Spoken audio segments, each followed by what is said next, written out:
Okay, my name is Rich Lundin, L-U-N-D-I-N. I am Scots, and I live over in Twain-Harte, actually in the right above the mining town, or the running workings of the Confidence Mine.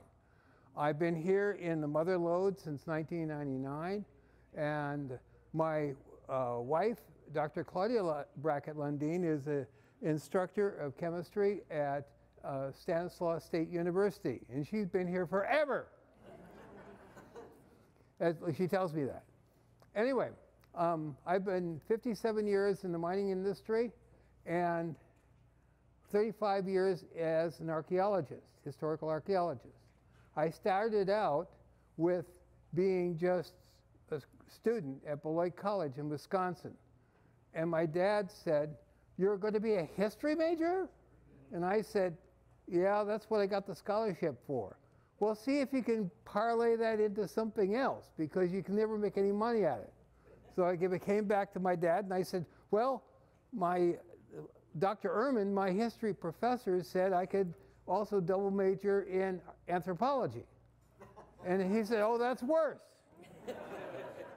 So anyway, Dr. Ehrman let me go, and he said, "Okay, you have fun with 150 archaeologists over there." So anyway, I had to take a science. And yeah, archaeologists have to take some science. The ones nowadays don't even know what science is.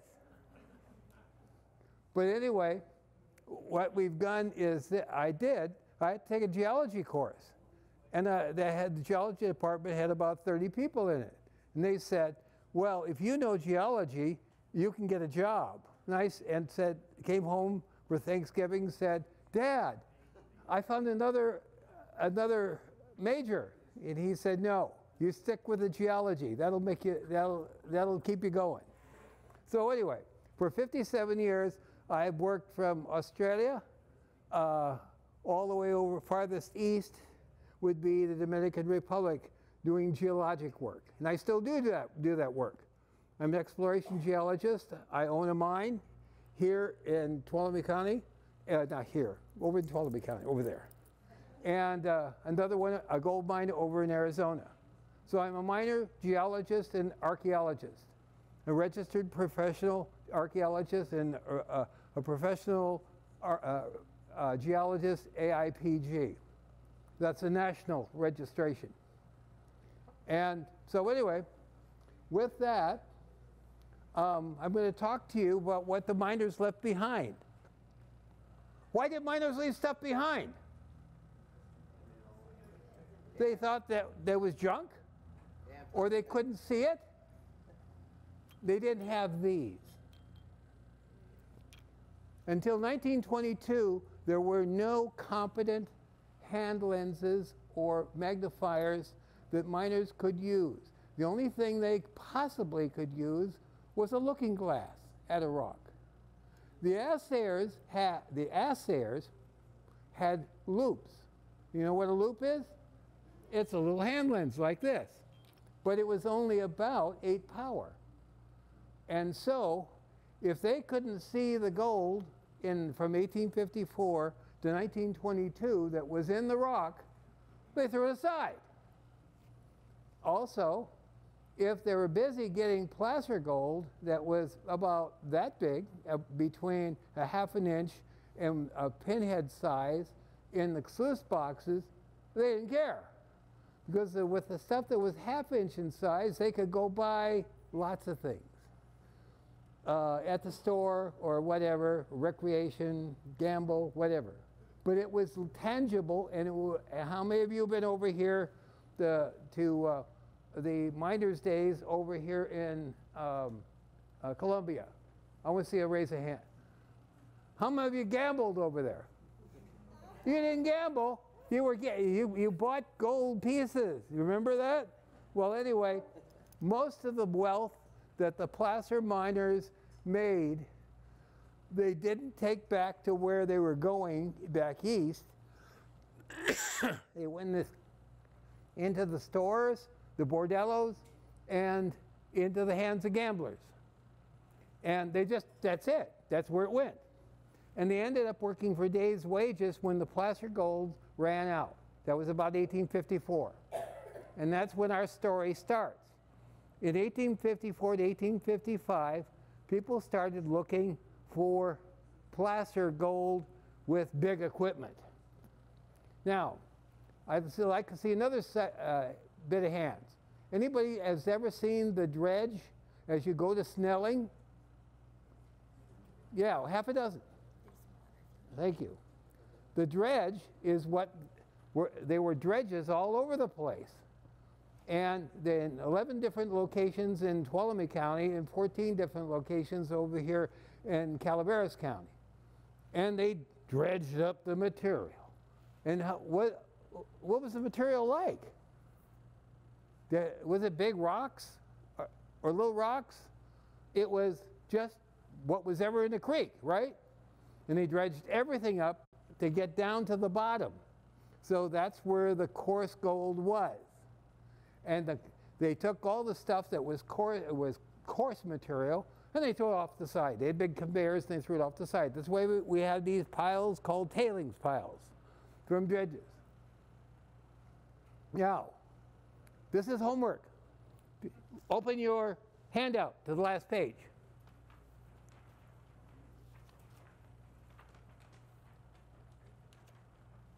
But you all see the big gold boulder like this? That was one that was thrown away by Chinese. What? Chinese? Yeah. The Chinese were given areas roughly 8 feet by 8 feet. Some of them smaller because they were a different Tong, a different family, Chinese family. And they were expected to dig right down to bedrock and work the gold that was right in bedrock. And it could be fine gold because the Chinese had a way of getting it out, the fine gold, that the Anglo-Americans and the Mexicans did not have. They had a 3,000-year-old secret of getting fine gold out, but it only could be gotten out when it was really, really hot. Okay? Now help me with this. Any of you know of dry washing? Larry, you, sir. What's dry washer? It's like a rocker or shaker box, but there's no water involved. It's just using puffs of air to separate the gold. And you get gold in a metal pan on the bottom. All right. The Chinese had invented 3,000 years ago, and that's been archaeologically documented, that they had a system. Well, that type of dry washer, when it's dry, really, really dry, and it has to be really dry, will get you about 40% of the gold. The Chinese came up with a system of putting silk screen on the bottom. And the silk screen on the bottom is electrostatic.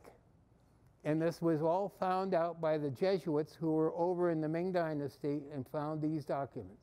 And they passed them out. And I saw it work when I was working in Australia in 1967, sorry. Being 76, my days kind of get mixed up a little bit sometimes. Anyway, what we're going to do is we're going to talk about what they left behind specifically. That's sort of all a preface. And what it is this. This is a typical tailings area in which people just look at that and say, oh, there's just piles of rocks. No, that's valuable stuff. Because in those rocks are the gold that they left behind, gold and silver they left behind. Because they didn't want the rocks. They thought stuff off to the side.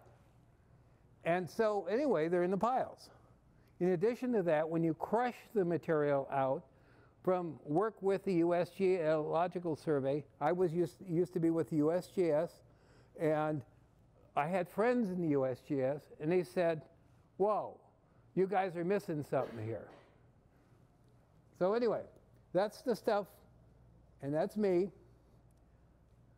And if I can click this correctly. Yeah. And that's me and our trusty one Gina wagon, which we sold off a few years ago. And I've always been interested in gold and silver ever since, as a teenager. My father was a plumbing and heating contractor back in Illinois. And he wanted me to go in and take over the business. And so I decided, no, I didn't want to do that. That's plumbing and heating. But anyway, he said, okay, you're going to be apprentice plumber anyway. And so in those days, they had lead sleeves on pipes holding them together, cast iron pipes held together with lead sleeves, poured lead sleeves in oakum. So he was ripping all the plumbing out of these farms in Illinois, and he said, melt down the lead. So anyway, I did. And he trusted me with that. I had big wad first, melt it down. He said, scrape off all the blue stuff off the top and put it into a milk churn that had salt water in it.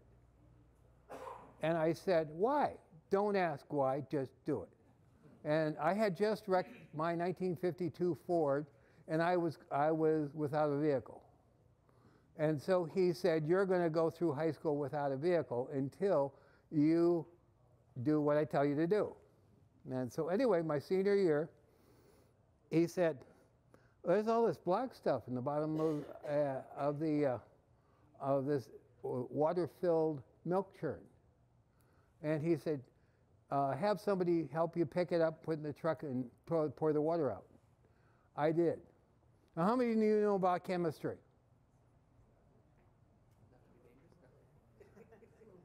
Yeah, do I have a chemist back there? I've had some classes. Okay. All right. My wife always has me ask that because she's a chemist.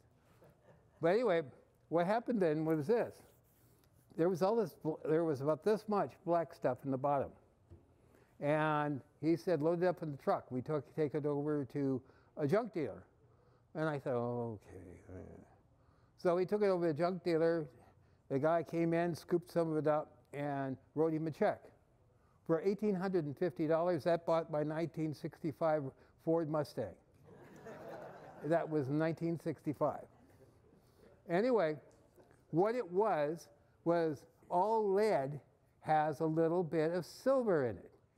Did you recognize what the metal was that we were getting paid for? Silver. All lead has a little bit of silver. And this was the lorium method that the Romans and the Greeks before them used to get their silver coins, was they find lead ores and they'd melt them down and they'd do the same thing.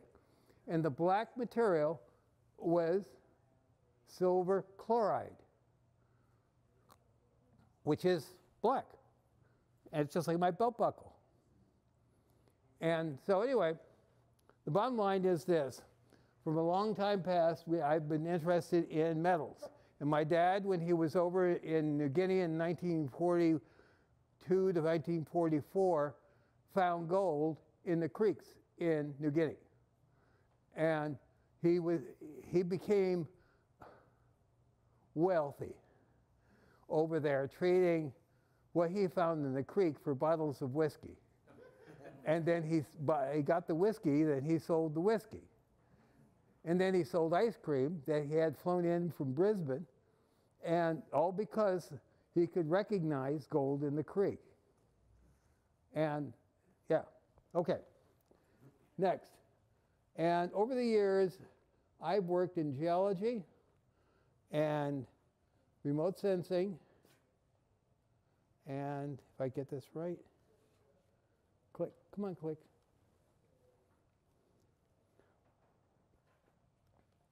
Why aren't you clicking?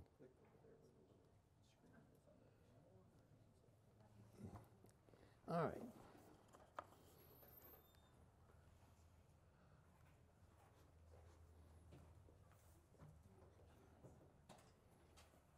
Oh, enter. Okay, I don't want to delete the side. I just want to escape. I want this to click. They try to fill the screen. Yeah. They go up to the top bar where it says slideshow. Oh, where it says what? Slideshow. Take your cursor up to the top drop-down menus where it says slideshow. Oh, Click up on slideshow. Keep going. Up, up. ah, all right. Slideshow, and then Okay, from current slide, right? And now we're there. And these are the projects I've worked on, over 1,850 of them in the U.S. Southwest. That doesn't include overseas projects, and ones on in the East Coast, in both archaeology and geology. You gotta speak up. Okay, 1,850 projects in the Southwest. And that doesn't include overseas projects and ones on the East Coast. Does that make sense? Okay, now I can do again. I can do that again, supposedly. Just use the arrow. Yeah, the arrow. Use the down arrow. Down arrow. one time. Now it's page up. Other way. Ah, here we go. With a background of over 50 years in the mineral industry, working for USGS, USBM, and president of 2 mining companies, intimate knowledge of the shortfalls of the U.S. government. How many know about the government having shortfalls? With the use of national mineral resources. From years of conversation with friends and colleagues in the mineral industry, I came to the understanding the U.S. government policy of mine the world first were wrong and destructive to the fabric of American culture and the national economy. We're finding that out right now.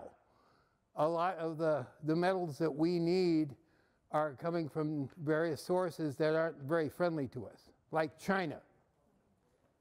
Especially, if any of you remember when we had tungsten mines over on the other side of the mountains, and when we had tungsten working, well, the Chinese found a deposit of what they call ferberite, and they worked it with slave laborers who were German POWs from World War II, and they could mine it so cheaply, and they got the iron out of it, and they captured the world market for tungsten. And they didn't care. That was part of their plan. Okay, I just have to press down. Down. Ah. The story, what follows the story of a few like-minded individuals who took this information to heart and began to look seriously. The story begins with a conversation some USGS colleagues in 2014 about the mines of the U.S. Bureau of Mines. The U.S. in its infinite government, in its infinite wisdom, when it wanted to become self-sufficient, destroyed and did away with the U.S. Bureau of Mines. I couldn't believe it would happen. I had 8 friends and 2 former employees that were working for the U.S. Bureau of Mines. They just told them out in the street. And they said, hey, where are we going to get the mineral resources we need?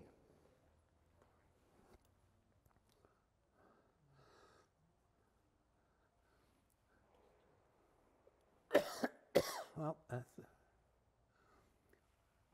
these efforts were of no avail. The USGS quietly, with the remaining personnel it had, said, hey, we're going to be in a real hurt. We need to find out what minerals we need and get them, and have them here and develop them and pay to have them developed. My father-in-law, in 1942, had one eye. He's a world-famous geologist and mining engineer.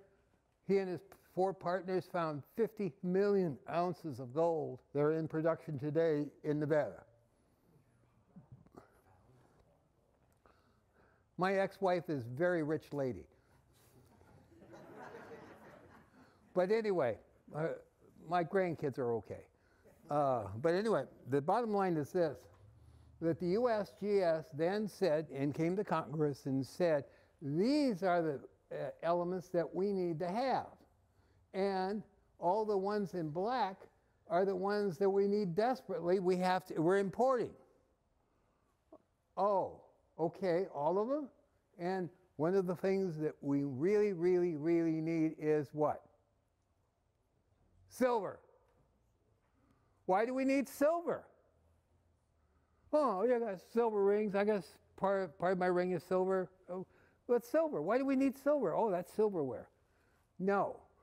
Every solar panel in the United States has 1 ounce of silver in it, and it can't be recycled. And it's the little wires that take the current from the photo cells into something that goes out to the field to you people to use.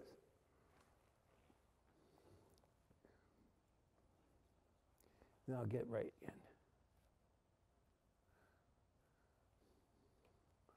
The U.S. was not napping and has quietly been researching overlooked sources and geological systems, low-grade but economic sources of gold, silver, chromium, lithium, and other strategic minerals and rare earths.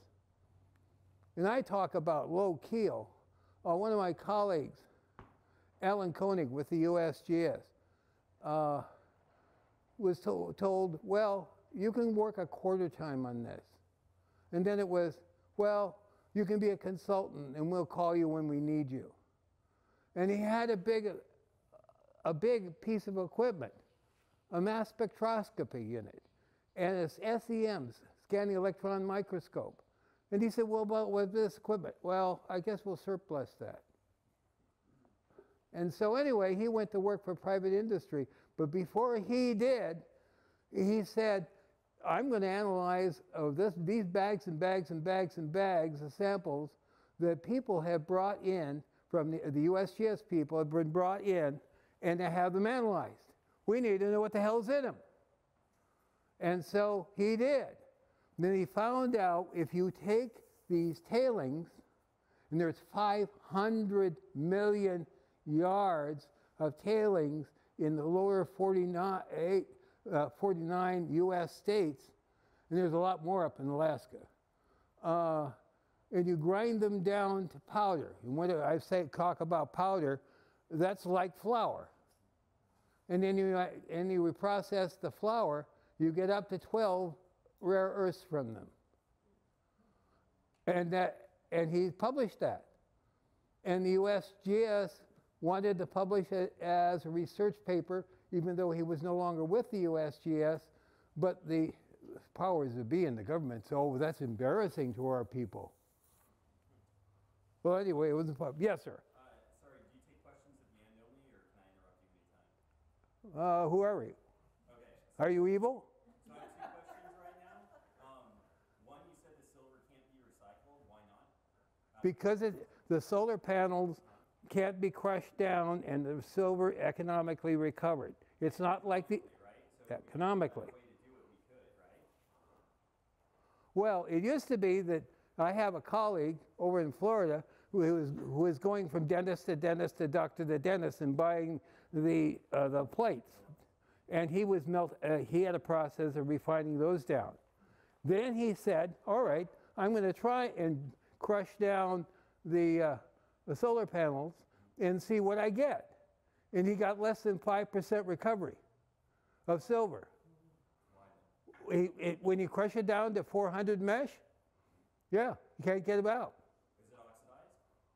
Well, it's the silver is down there is in an alloy form in which the silver, actually the silver wires are 80% silver and a little bit of copper in it.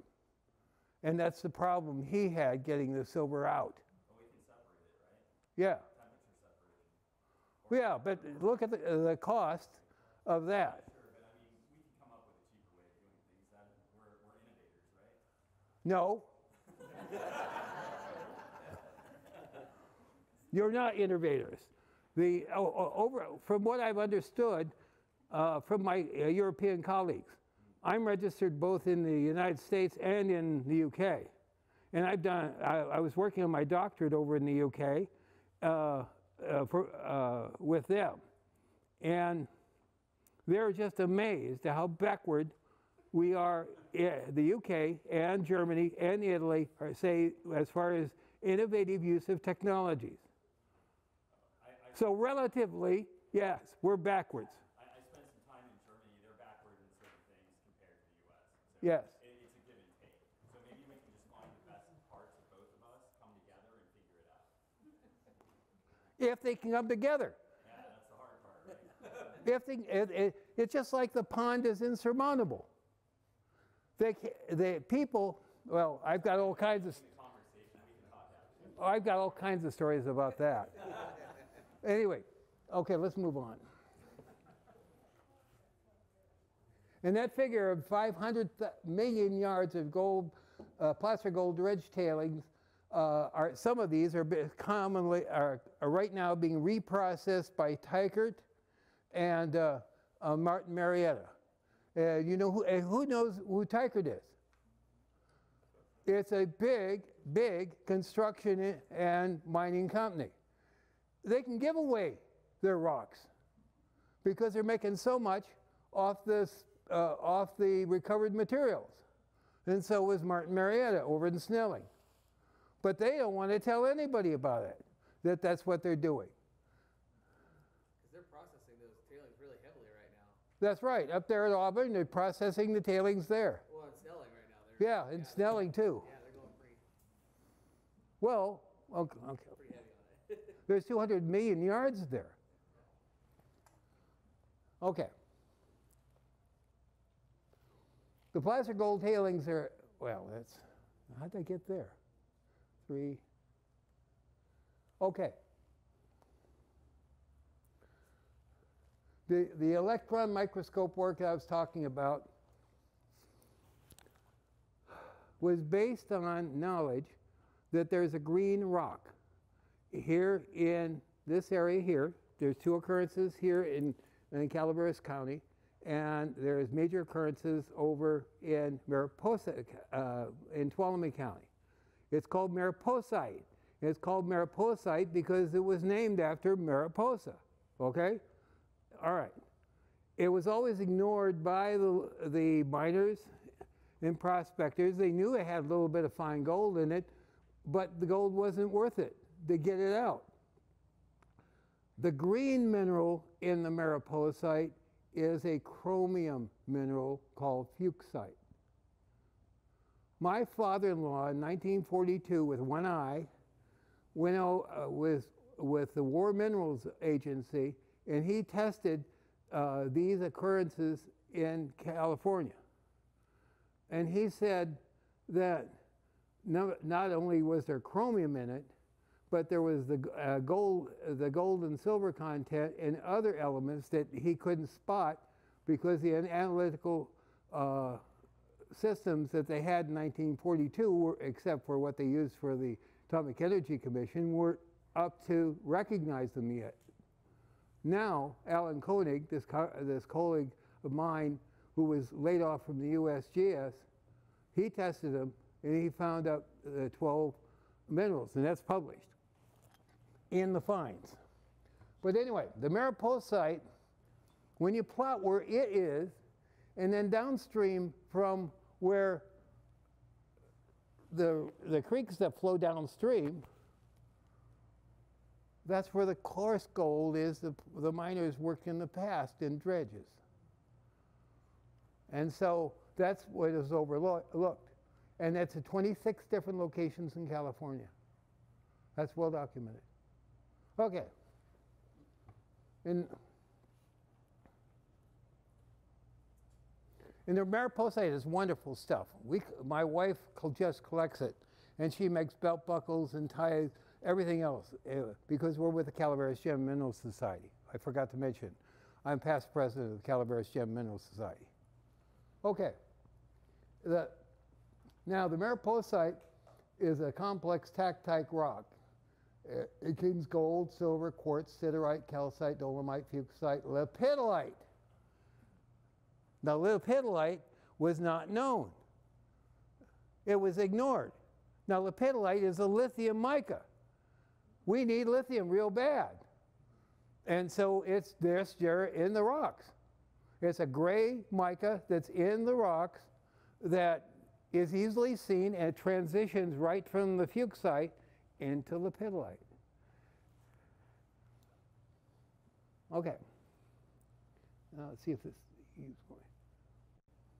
Mariposite became interesting to us. That's Wangina Research Institute. In 2001, from its research and fieldwork, with American Geological Services on a project for Caltrans. Caltrans said, where are we going to come up with good hard rock? How many of you driven on the roads around here? And you see all the black stripes in the roads where they're fixing it. What's that caused by? Bad subbase. The guy that built the Autobahn in Germany, Albert Speer, when he was in prison at Spandau prison, Eisenhower went to see him, handed him a roll of toilet paper. He was only allowed to have toilet paper. And he had written on a roll of toilet paper just how to build really good roads in America. And Eisenhower sent this to the Federal Highway Administration and said, hey, this is what we have to find. We have to find really good, hard rock. Not the andesite, not the basalt that's being used now. And so, we were tasked by Caltrans in 2000, 2001 to go find these resources. And that's how we stumbled into the literature on Moccasin Creek. Now, how many anybody know where Moccasin Creek is? Yeah, Moccasin Creek is just south, includes part of the Hetch Hetchy project down there at Moccasin and goes all the way south and then it goes up in the headwaters. And up in the headwaters is Fuchsite and not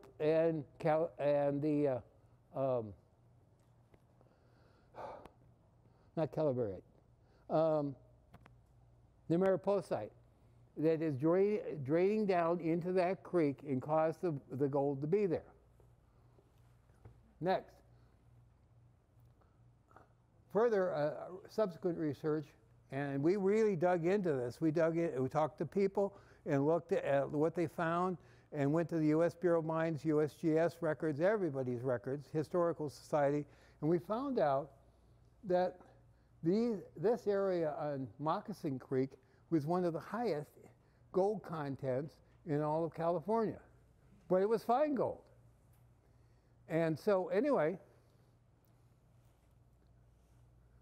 but it suggested as much, 22 million yards on Moccasin Creek of this gold-bearing material, plus the testing that was done by Alan Koenig with the USGS had rare earths in it.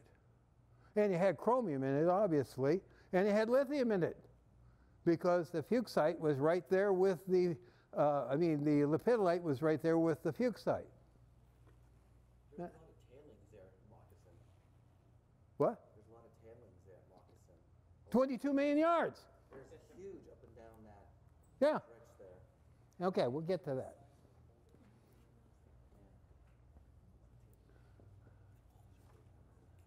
As a mineral mariposite and a potential resource of gold, silver, chromium, and lithium rare earth was revealed to us in 2001, we did this study, we submitted it to Caltrans, and then 9/11 happened. They canceled any further work on the study, and they lost the study. I mean, they lost the study.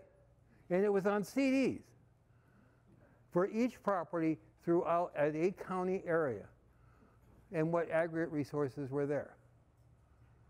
And when I went down to Caltrans down here, District 10 in Stockton, well, it's got to be here somewhere. We got that. And if you put in a Freedom of Information Act, we'll have people looking for it. It was almost like Indiana Jones.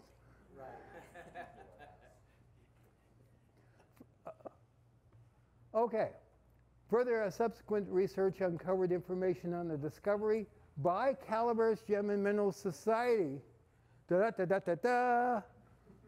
detectorists, of valuable gold and silver masses within the quartz cobbles of the dredged tailings. See photos in the handouts. Jerry and the rest of our Falcon group have found 20 boulders like that.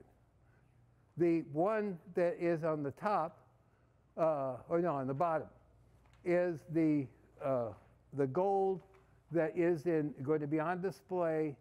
We call it the golden frog, and it has 2 ounces of gold in something about like this. And he found it, and he's not going to sell it. He's been offered $15,000 for that gold. But but what we find, and Jerry finds, he finds lots of gold ones like this or like this. They're all quartz, and they all have certain characteristics of quartz. And I've taught our people as a geologist how to recognize whether a quartz rock has anything in it or not. And it's really quite simple. What you do is you get a piece of quartz, and that you think is clear, doesn't have anything in it. And you put it in your right hand and hang on to it. And then you find something in the field that's got a little bit of iron staining on it, or a little bit of chloride on it, and you put it in this hand. This is what my father-in-law taught me. He said, if they're about the same size and this one goes down, then you throw it in your backpack. And then you take, once you, back to the truck, you take this out. This is a Falcon. It was about 20 years old as a technology and works just fine. It's tuned for finding gold in quartz cobbles. And you go around and it buzzes. Now, the rock that you see right there, and that's the one. That's 1/16 of the 265-pound rock boulder that Jerry found. And as you can see, those marked spots there, they got gold in them. But when Jerry found it, he was from here to the camera. And he was having lunch. And he saw the glint of gold on the side of it. He got up, and he went over, and he tested it with the Falcon. It buzzed everywhere. And this boulder, it's a gold boulder. It's the gold boulder you always got information on. That's the story that's right there. Has between 5 and 10 ounces of gold in it, fine gold, and gold coming out of the black material, which we call wombatine. And if you're welcome to come up and look at the rock and look at the places where we circle. And if you have hand lenses, take a look at it, because you've got to be better than the miners were in those days. Now, how many of you have hand lenses? Less than 1%. You have to have good hand lenses. And now the Chinese, one good thing about it, have come up with good hand lenses from 30 to 70 power.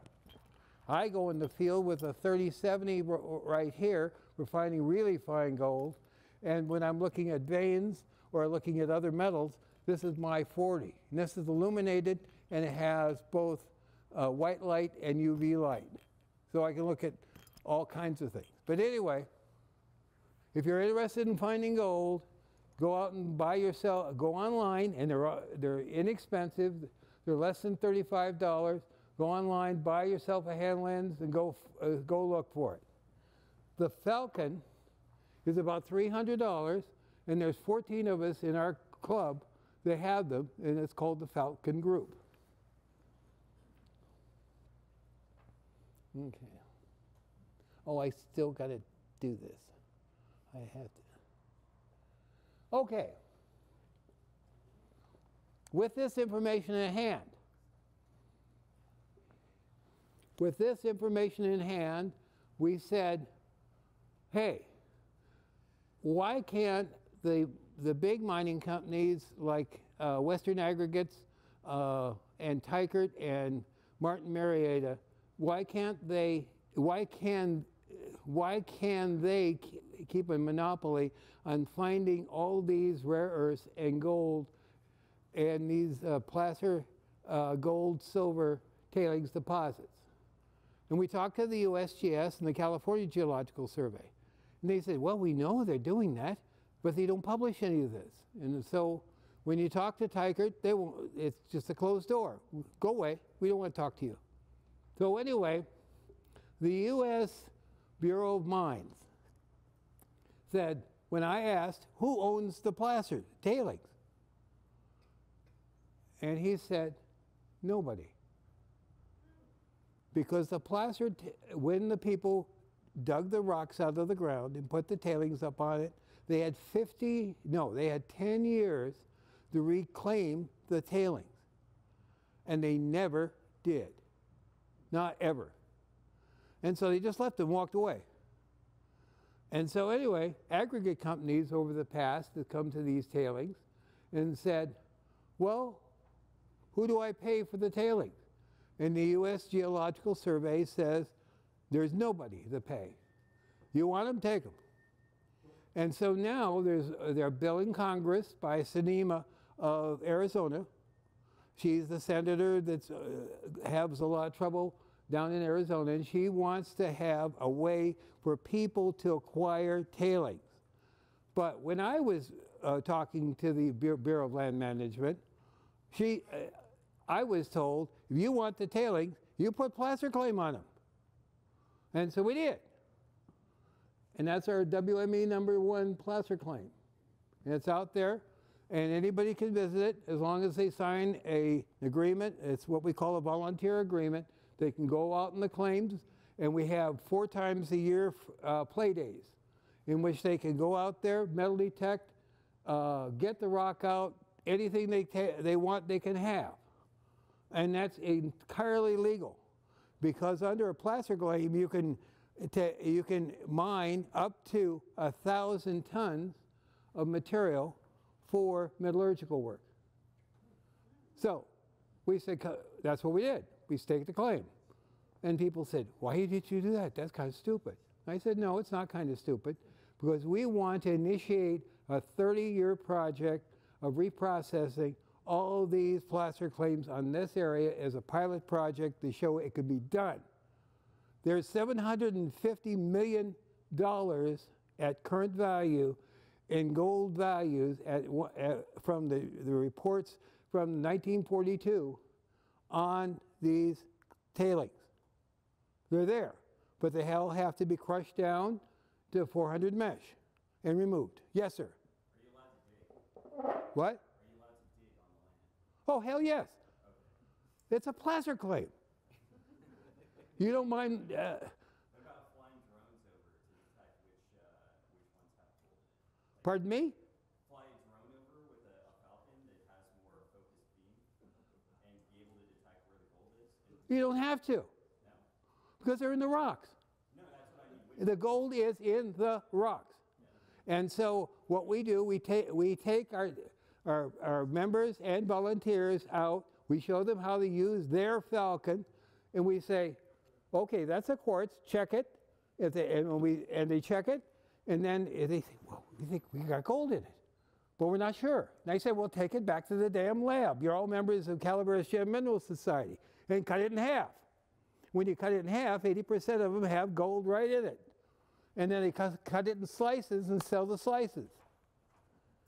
If I made a solar saw, like something that can cut with the sun, could we just do it right out in the field?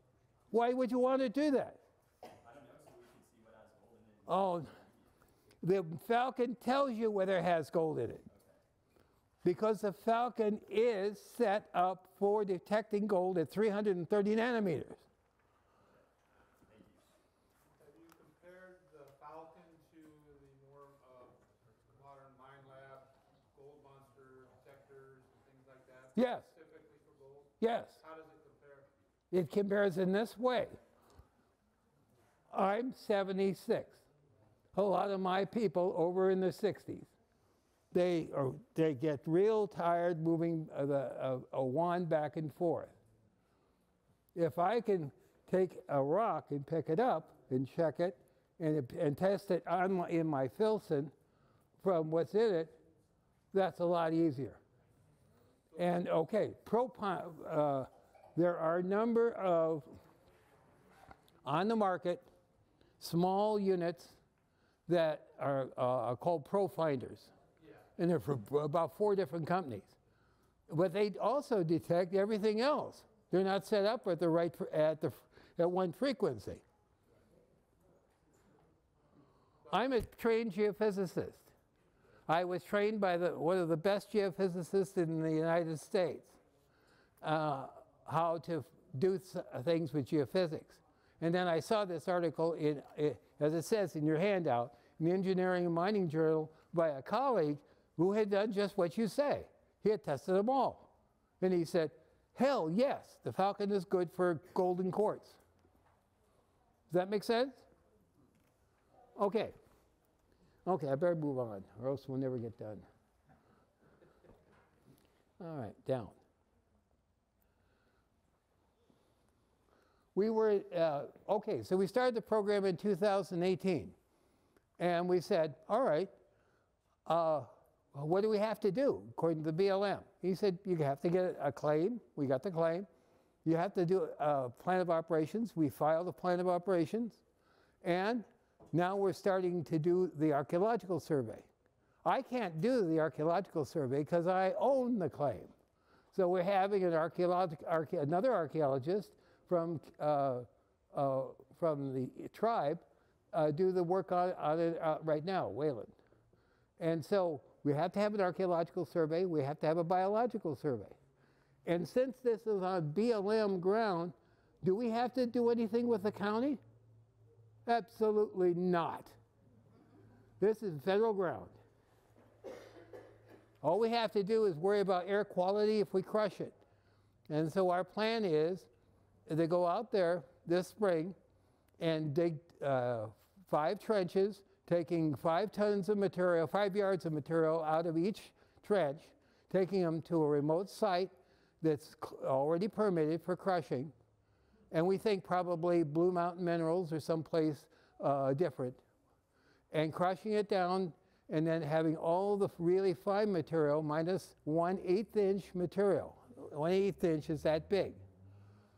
All at 1/8 inch material, Martin Marietta has agreed to take the material and reprocess it and tell us and make a fine concentrate that we can send off to an outfit in Western Virginia that will tell us what the rare earths are in it.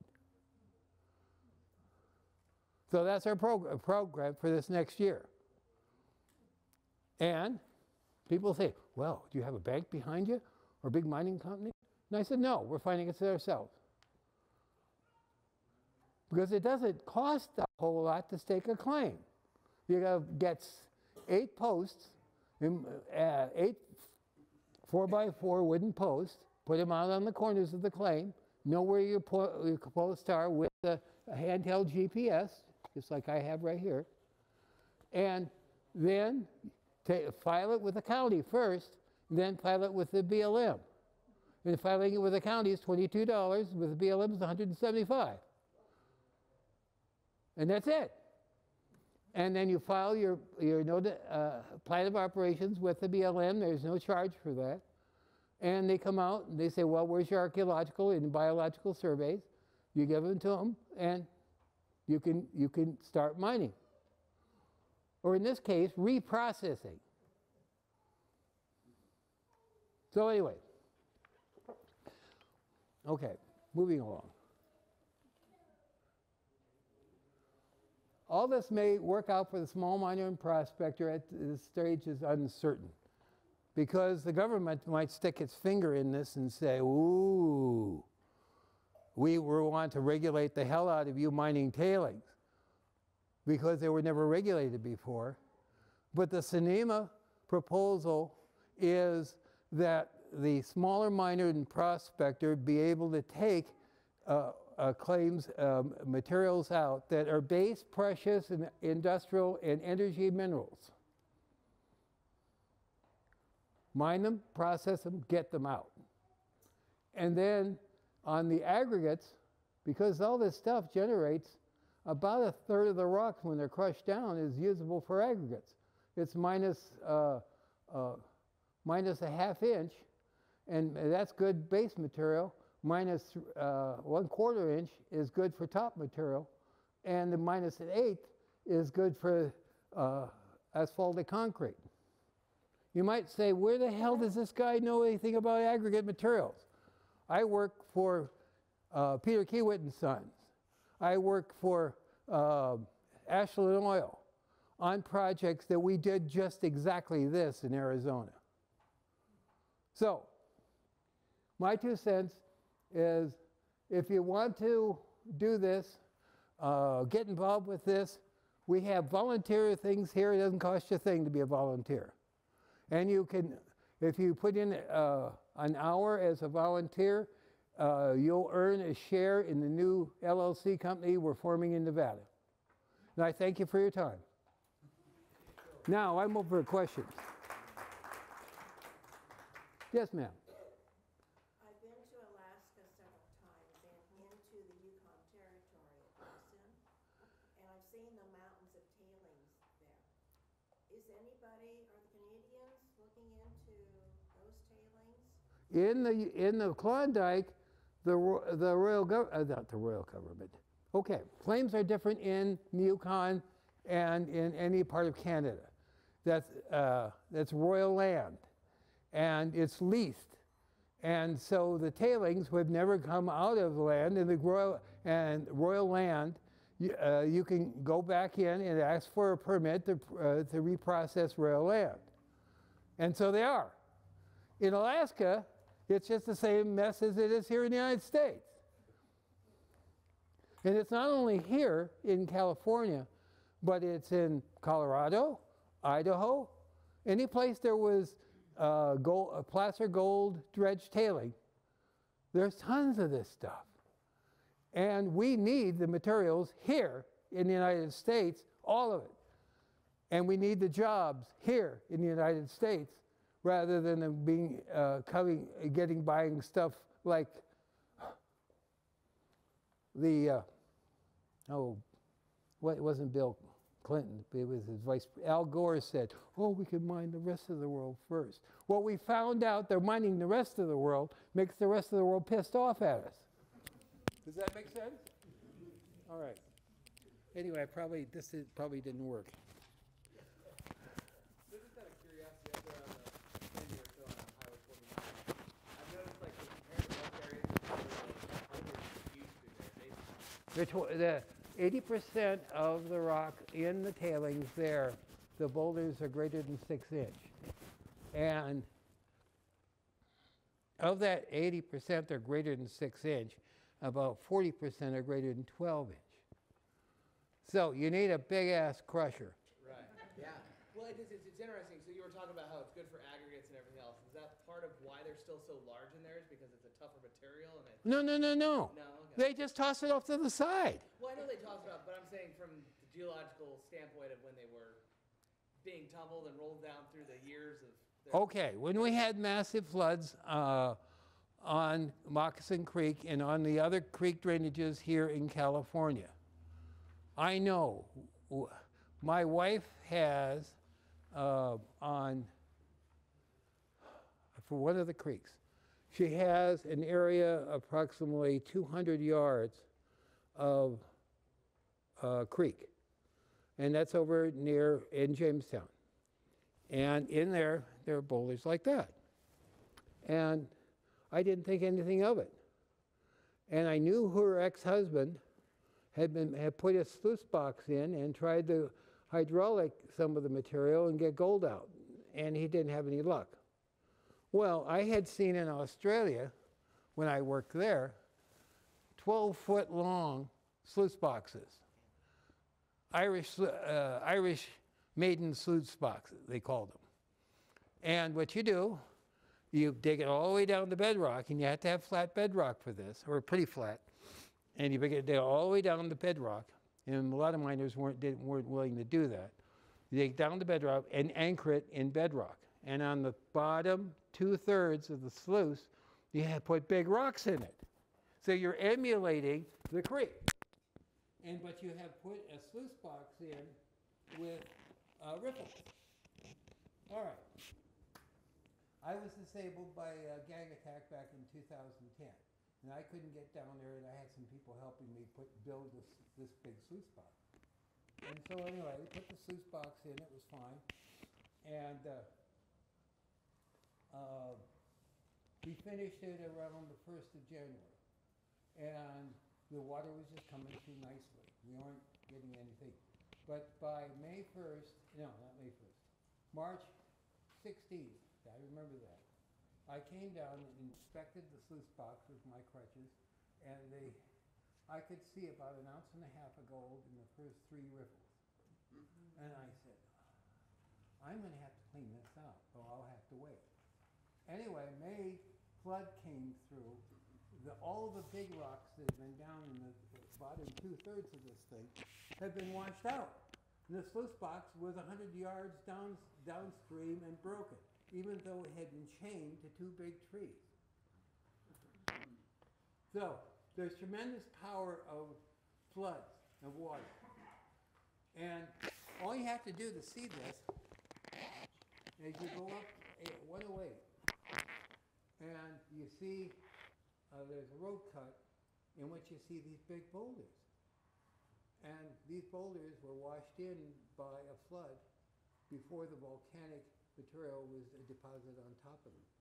And that's where the geology students are all taken. And these boulders are like that. And they're rounded. And when they're rounded, that means that all the edges have been knocked off of them, and they're really hard. So the rocks we have in the tailings are really hard. If they weren't really hard, they wouldn't be there. Okay? All right. Any other questions? Rich? And in the process of working these tailings, did you see or do you have any problems with environmentalists in what you're doing, the process you're using, and the after effects of what you're doing? Well, we leave all the bushes and trees right exactly where they're at. Well, that's what Amy Augustine, who's our environmental consultant, comes out and says, that's a tree, that's a tree, that's a tree. That's an invasive grass. Leave it alone. You won't like it. You won't like it. Move it. And we move everything around that. And leave it. Just leave it. And then at the end of everything, when the rocks are all crushed out and the rare earths are removed from the fine dirt, we put the dirt back. And 10% of our project income will go to actual repair and restoration back to pre-mining condition. I won't be around. I'm 76. 30 years, I will not be here. But I have a very promising young PhD student from University of Arizona who has worked for me for years. He is in aggregate engineering. And Ethan will probably take it over. Anyway, I thank you all for your time. Thank you.